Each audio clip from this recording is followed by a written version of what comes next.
Your thoughts, Johan, on tomorrow's stage? I don't like it. As a fan to watch it on TV, I think it's great. Mm-hmm. It's spectacular. But the tour is already very spectacular, and it's on its own. This is road racing. Right. It's off-road racing. It's road racing. To go and look for these gravel sections when the guys are on racing bikes, it's not going to change anything to the overall outcome, unless and this is where I don't like it, unless one of the favorites has a problem. Mm-hmm. We have a mechanical problem it increases the risk of punctures so much, crashes. I don't know. I haven't looked at the weather, but I hope it's dry. I don't like it. There's 14 sectors. I mean, come on, that's crazy. Welcome to JB Squared. This was stage 8 of the 2024 Tour de France. I'm JB Hager, joined by Johan Bernard, who's carving out some family time to bring some coverage today. It looks like that you're in something that I know you're not at home, but where are you exactly?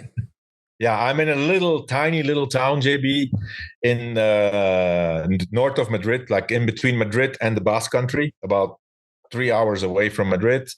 Left this morning. My son was racing bikes, so they had a time trial this afternoon, and tomorrow morning a normal road race. So I have tried to support him there, and now quickly to the hotel, do this, and then tomorrow morning we're back on the bike race. Then on the way home in the car, I'll watch the gravel stage to be able to do JB Squared tomorrow evening. Ah, man, that must be fun. You don't know the results of today yet, right? Not yet. No, it's a time trial, and it was. I mean, it was not very high tech. So I saw that they were writing down the results by hand. So I think it would take a while. Yeah, bike racing. There was about 150 kids at the start, so it's going to take. That's cool. I also want to remind people today's show and every show of JB Squared for this tour is brought to you by Ketone IQ. Got the whole staff here on the Ketone IQs, keeping us motoring, putting out 4 shows a day. Get a subscription. Try it for a while. 30% off your first subscription order plus free 6-pack if you use this link, ketone.com/themove. All right, let's jump right into it. Let's start off with the big story. I think we all know that Ventum Trivia is not a fluke. He's the real deal. His win the other day was not a surprise. Mm-hmm. He's a very talented rider, and he wins again today, which it's like I muttered that yesterday on the move. I should have said it louder, because anytime I see an uphill sprint, a slight uphill sprint, we've seen Guilherme do quite well in that. And so probably no surprise, but I want to get your thoughts on that, and also how close Philipsen is. Again, he has to be so frustrated. Yeah. And then I know a rider that you identified for us as an up and coming talent some time ago, Arnaud Delis, right there again. So let's talk about those 3 in the sprint in particular. Yeah. So today's stage, JB, was a tricky stage, not an easy stage. It was 2,500 meters of elevation. So that's quite hard. No big climbs, but up and down all the time. A little bit of bad weather now and then, so very stressful. But you could clearly see it was going to be a sprint. There were 3-4 teams which were interested in a sprint. Intermarché being one of them. And so, Guilherme and Arnaud Delis, and in theory also Mats Pedersen would be one of the candidates for a sprint like today. Unfortunately, Pedersen did not start the stage. The consequences of his crash the other day are too severe. He tried. Yesterday, I spoke with Spencer, who was at the finish of Spencer Martin was at the finish of the time trial, and he said that Pedersen didn't look good at all. So this morning's news that he didn't start was not really a surprise. It's a disappointment because, he's a great rider, always in for, attractive racing, and and a big candidate for the green jersey, which has now gone. So, today was then, basically up to Girmay and Deli and of course Philipsen, because Philipsen is also good in uphill sprints. It's not like it was super, super hard. So the sprint was quite interesting, I have to say. It was a really, really long run-in, so all straight the last 4 or 5 kilometers. But you could see that Intermarché was really, very, very determined, and they were there leading it out and bringing Girmay in a really good position. So he was perfectly positioned. So was Philipsen. So it was basically a drag race between those two to the finish, and it was clear that Girmay had the best legs. Jasper Philipsen is there, but there's a tiny little thing lacking. I don't know what it is, if it's his acceleration or his timing. But today he was beaten fair and square. There was no discussion. It was both of them had a free road in front of them. They could see the finish. You could see it was really hard. That last little, that was the power that basically came into play. And Girmay, I mean, it's quite impressive actually for a rider like Girmay who does not look like a sprinter at all. If you look at his physiology, is able to beat a powerhouse like Jasper Philipsen. Yeah, he got a little bit of help, and I was impressed too that there was a Cofidis lead out. I think they got a little separated from Cocard, but I was like, when have we ever seen Cofidis doing a lead out? Yeah, but Cocard is actually quite good in these kind of uphill finishes. Normally, I would say he tends to do better without the lead out, like following the wheels and then coming out of it. So the Cofidis rider, I think it was Axel Zangle actually who did it. The bunny hop guy from the other day. I don't know. I mean, there was some controversy. I've seen the French press 2 days ago where I don't know exactly what happened, but the team manager, Cedric Vasseur, was very, very critical publicly about the behavior of Axel Zangle, who apparently he found that he didn't do his job for the sprinter. It's also a bit, Axel Zangle is leaving Cofidis, goes to Visma. And so I think they took him because they kind of have to take him because he's a great rider, but they're obviously not happy he's leaving. So I think that's also coming into play. But hey, today, if that was Axel Zangle, I'm not sure because I was watching it on my phone actually. But he did. I mean, the message came through, and he did his job and did an amazing lead out for Cocard. That's always weird when someone's going to be leaving a team because they start thinking about their own objectives quite often, right? Yeah. And we do have other things to talk about that happened early in the race, but while we're focusing on the sprint, like I said, you identified Arnaud Dely on one of our up and coming shows. He's having an incredible tour for a young guy. Yeah. He's right there. He is in the top 5 consistently. And he got boxed in between a couple sprinters today, but he was coming on fast. This was the ideal sprint for Arnaud Dely. I mean, if Arnaud Dely today has a free road, there is nobody who can beat him. That's actually also, I mean, it takes guts for a young guy in his first Tour de France to say, I got boxed in. That's part of the sprint, But he said, if I would have won. I would have won. I mean, that's like, wow. It takes some balls to say that, Well, so, on the heels of winning the Belgian championship, he's probably always been a confident kid, but that gives you a big boost of confidence. Confident.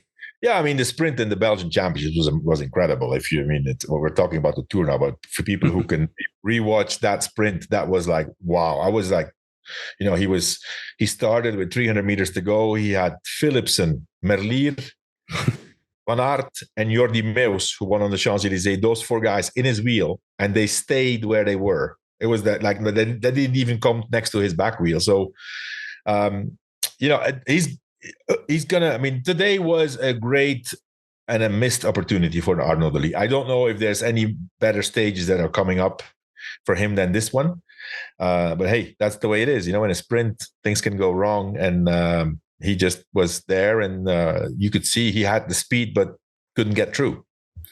Another thing of interest to watch is this green jersey, because we're all going, wow, this is historic. We're all talking about Guilherme, Eritrea. It's very realistic that he could keep the green jersey, which would be an amazing story too. I mean, right now he's almost 90 points in front of Philipsen. And then there's a big gap. I mean, Pedersen is gone. So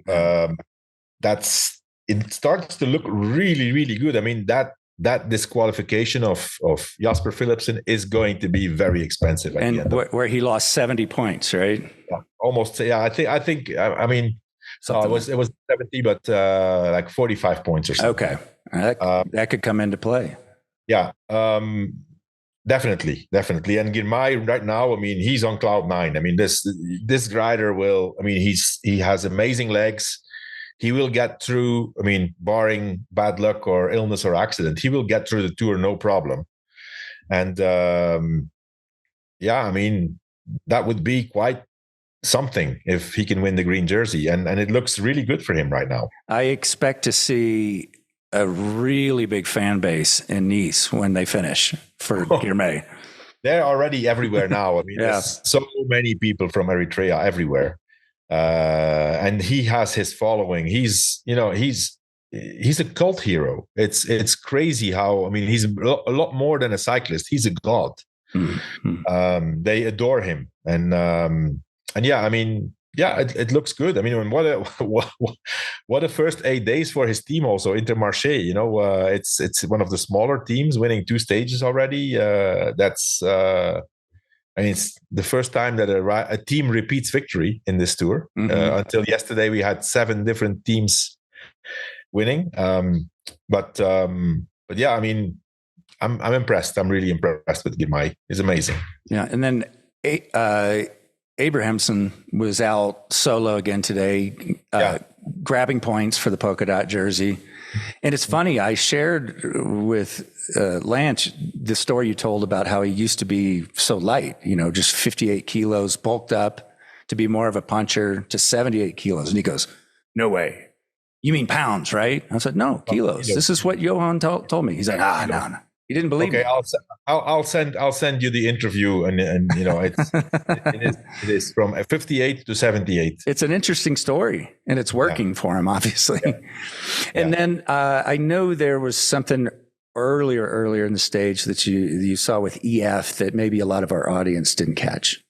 Yeah, I mean, you had to watch the start of the race for that, but so the race starts. It's kind of in between. Will it rain? Will it not rain? 3 guys take off straight away. Abrahamson, and then 2 riders from EF: Nilsen Paulus and Stefan Bissiger. So 3 really strong guys. A few guys tried to bridge up. Nobody could get there. So finally the peloton settles down, and they just go. I mean, these 3 guys, I mean, they were going for it. So straight away they took 1 minute, 2 minutes, 3 minutes. And when it was in between 2 and 3 minutes, we could see that some of the sprinters team started to set tempo, mainly Lotto, Destiny, and Alpecin. And then all of a sudden, after like, I'm going to say 40, 50K, I would say, there was a little climb, like one of those Cat 3 or 4 climbs, and I saw in the main bunch, EF is all of a sudden starting to make tempo really fast, and we have Alberto Bettiol leading it out on one of those climbs like crazy for Ben Healy. And I said, what is this? I mean, at some point I said, okay, I know what happened. I said, their general manager, Jonathan Waters, is in the car and is deciding on the tactics. That's the explanation. We all know that I don't like him. So, and I will never like him. But no, I mean, I don't know what the fact is, the result is, you could say, okay, they're doing this to, one of the theories could be, okay, it may look strange. It could be to destabilize deorganize the whole chase and create chaos and that the sprinter teams have all of a sudden their riders everywhere. In my opinion, that was not the case. They were thinking about sending another guy up. I mean, you have 2 guys out of 3. Come on, guys. Right. Now, the funny thing is, what happens is on one of the next climbs, these 3 guys keep going. All of a sudden, they were down to almost like a minute or a minute 20 instead of 3 minutes because of that acceleration in the peloton of their teammates. And then I haven't seen the exact moment, but all of a sudden, Abrahamson goes for the points of the KOM. And these 2 EF guys get dropped, and Abrahamson keeps going, and the 2 EF guys get caught by the peloton. Yeah, they're no man's land. So nobody anymore. I don't know. I mean, maybe they were. I mean, I don't know. Maybe they wanted to try. I mean, they had their sprinter Marijn van den Berg in 5th place, but I mean, he's not gonna. He could potentially win a stage if everything falls into place, but normally he's not one of the favorites against Philipsen and Girmay and De Lee and all these other guys. So I really don't know what they were doing, but man, the tactics of EF today were, I mean, like crazy. I mean, I don't know what they were thinking. I don't know. Maybe they hired one of those YouTube guys who to consult him. pro cycling manager and think it's PlayStation. Okay, we have 2 guys. Oh, let's send another 2 guys. Maybe that's what happened. I don't know. It was strange. Before we talk about tomorrow's gravel stage, because I think people want to know your thoughts on it, because George and Lance are split on that. But before we do that, we got the news later yesterday and didn't get a chance to talk about the fine penalty of Julian Bernard, who during a time trial stopped to, enjoy the moment in his hometown with his fan base and his wife. And, he's not contending the time trial. And, we learned a lot about that. A lot of people, if you're not a real contender in the time trial, it makes no sense to go full gas, right? No. Conserve energy. And it was a beautiful moment. Before you give your thoughts on it, as I watched it, I was like, this is one of the beautiful things about the Tour de France. This is one of the beautiful things about bike racing, seeing the fans and just honoring him in his hometown. And he went through his home crowd, and of course, we could see he was obviously not going to go fast in the time, but he doesn't care whether he lose 3 or 4 or 5 minutes, right? So that was his moment. And we could see, I mean, we all have seen these images. He was, encouraging the fans to cheer him on. And finally he saw his wife and he stopped, for a kiss and then went on. It was a really beautiful moment on TV, and then finally later in the evening, I got this note that, and I'm going to read it here. So 200 Swiss francs fine for Julian Bernard.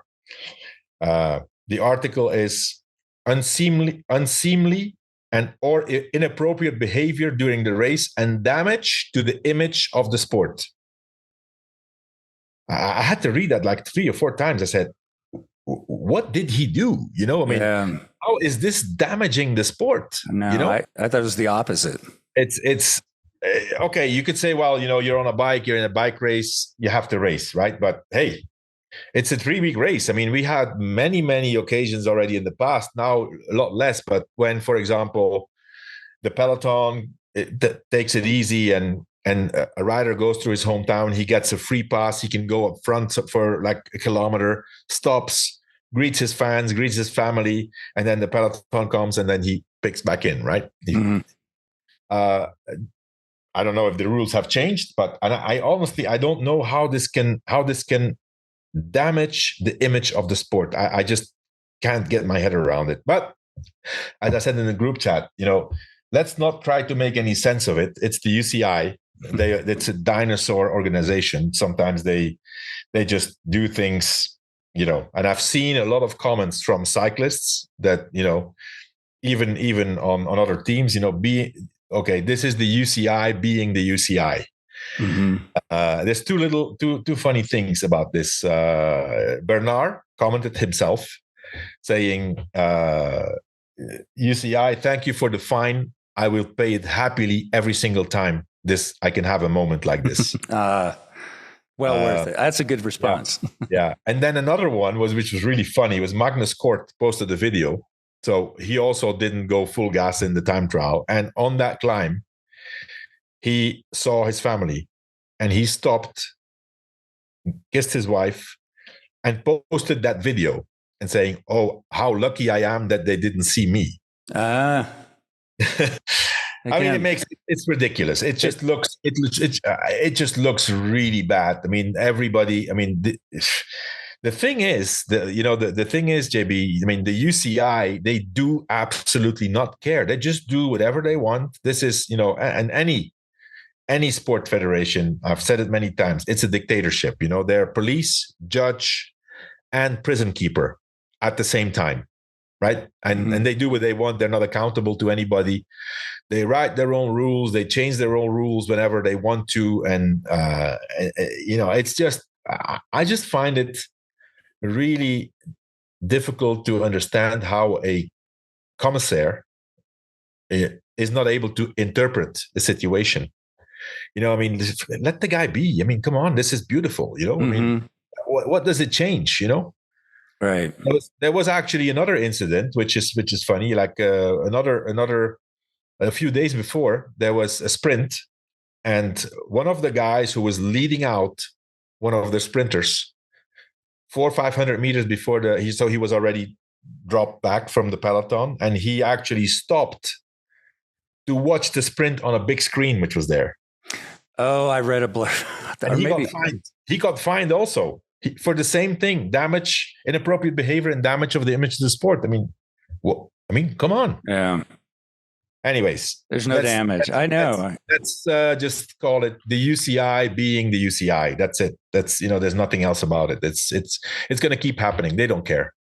It's okay. Sounds like justifying existence is what's going on sometimes. Yeah, well. Make some noise.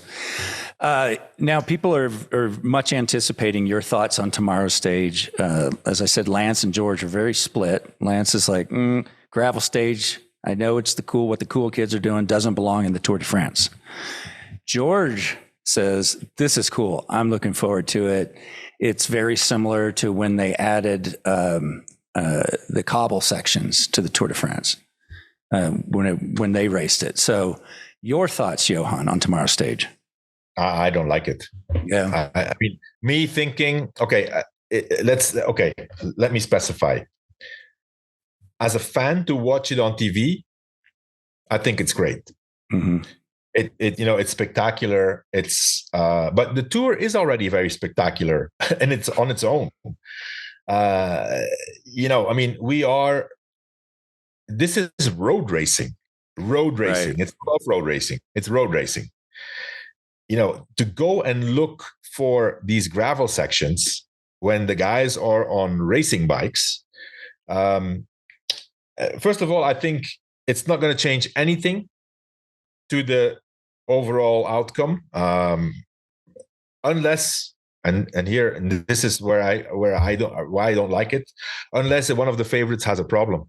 Mm-hmm. We have a mechanical problem. It increases the risk of punctures so much, crashes. I don't know. I haven't looked at the weather, but I hope it's dry.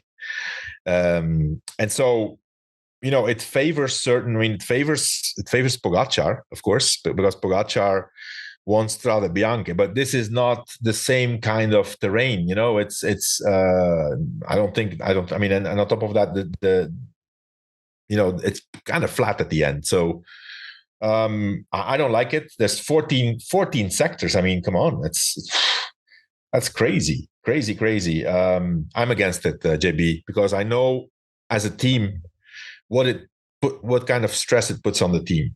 I mean, the mechanics are going to be stressed out.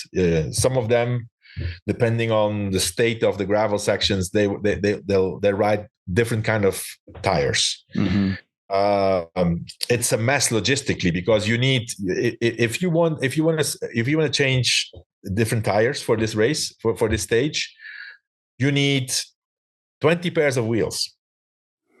that you only use this, and then it's occupying place in the truck. So normally what happens is they need to send a guy with a van specifically for this stage with the wheels. They're going to race with the same bikes, but different wheels. So, and then this guy needs to go back with the wheels. It's a mess, and I know what kind of stress it puts on the whole team, on the riders, on the staff, but especially on the mechanics. I don't know.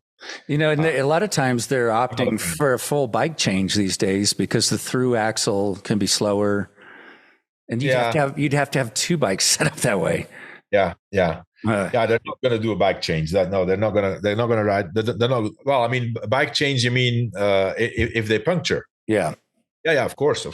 Yeah. It's just a faster option sometimes. But in this case, JB, I mean, imagine. So if you look at the last 9 sectors, it's in the last 60K. So basically, once you get, it's the same like Paris-Roubaix. Once you get to those sectors, the cars are far behind because the pedal is stretched out. So you need a guy on your team, more or less the same size, who is behind you, because you need that bike. You need that bike.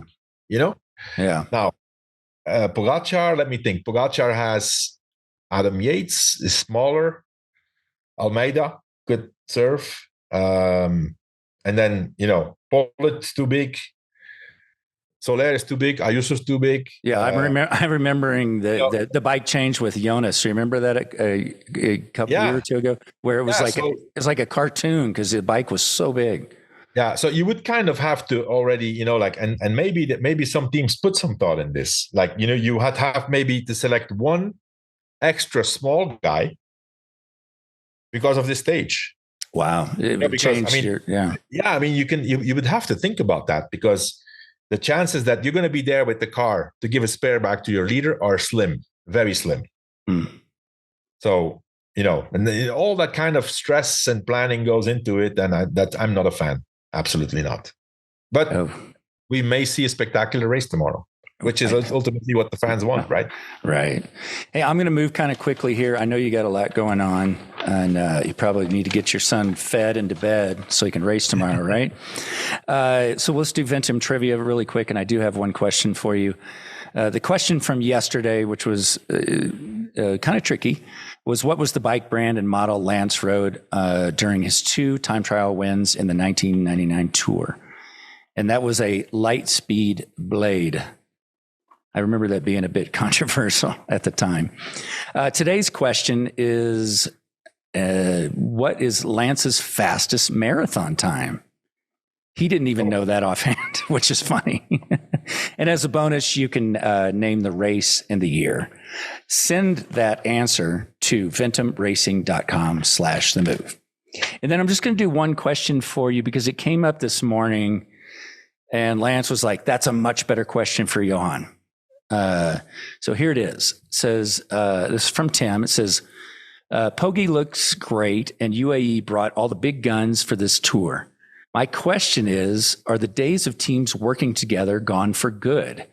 Visma is not as strong because of injuries. Bora really only has Vlasov to help Primoz. Remco only has Landa. Other than letting UAE run away with the thing, could the other teams reach some kind of alliance to break it up? That's from Tim in Virginia. Your thoughts? I don't think teams make any alliances anymore. They all have their own plan, they all have their own system, and nowadays what kind of alliance can they make actually, right? Because as soon as we're gonna get to the high mountains, it's Tadej against Jonas, against Remco, against Primoz, against Carlos Rodriguez. That's it. None of them. I mean, the only guy who could potentially have another helper is Pogacar. I mean, I think Matteo Jorgensen will be up there for quite a bit, but when those 5 guys really go for it, there's nobody else. I mean, maybe Adam Yates or Almeida, but that's it. So no, I mean, I think alliances. I I don't see where they can do it. I mean, alliances could potentially happen in a flat stage when there's crosswind, but pull somebody back, bring it back together, that kind of thing. Well, yeah, no, but also when it's crosswind, they could say, okay, 2 teams go for it together. So I mean, there's no more element of surprise nowadays. Everybody has all the information instantaneously. They're all super well organized. They know what's going to happen back in the days, you could say, well, okay, we didn't have the technology they have now. And you could say, okay, we send somebody up front. It's going to be crosswind here. And we talk with another team and say, hey, come on, guys, because going from far in the crosswinds with one team is way too risky. So if you make an agreement with another team and still 80K to go, you could say, okay, let's go, together. But it doesn't happen anymore. The answer is no. There's no more alliances. All right. Good question, Tim. If you have a question for Johan, please send it in. themove@wedo.team. And again, I'm going to let you go. I know you're busy. We wish Christian good luck tomorrow, and we'll talk then after the gravel stage. Okay. Thanks. Speak tomorrow, JB.